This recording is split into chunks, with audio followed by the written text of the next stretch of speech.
सो जिन जिन लोगों के पास नया रास्ता उपन्यास है ये वाली, और उनको पता नहीं आ रहा कि भाई कौन सा क्वेश्चन क्या क्या करना चाहिए क्या नहीं, लास्ट मिनट एकदम अगर रात में बैठे हो और पढ़ने बैठे हो तो मैं बताता हूँ कौन सा करना है।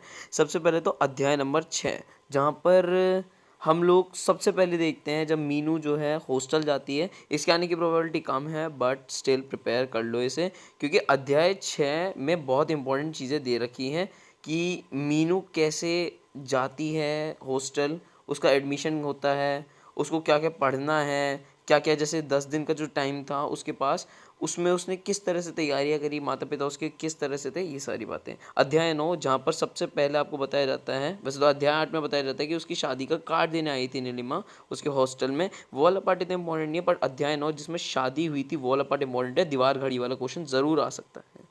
फिर उसके बाद अध्याय नंबर 11, अध्याय नंबर 11 में जब दयाराम जी को दिल का दौरा पड़ा था तो उस टाइम पर मीनू का क्या रिएक्शन था, माँ का क्या रिएक्शन था, और सब लोग ये घूम घूम कर क्यों जा रहे थे, डॉक्टर ने क्या कहा था, ये बात पक्की करनी पड़ेगी। अध्याय 16 तो सबसे इम्पोर्टेंट है क्योंकि इस अध्याय में आशा की शादी हुई है। अच्छा, इससे पहले वाले अध्याय में अगर आप इग्नोर करो तो अध्याय 14 को थोड़ा सा पक्का कर लेना, क्योंकि अध्याय 14 में उस इंसान के बारे में बताया गया कि कौन किससे शादी करा रहे हैं, जिसका नाम था आलोक, जो कि इंजीनियर था, 3,000 रुपये पर महीना कमाता था, और बुआ जी जो थी उनकी, उन्होंने ये चीज़ उसको रिश्ता सजेस्ट किया था।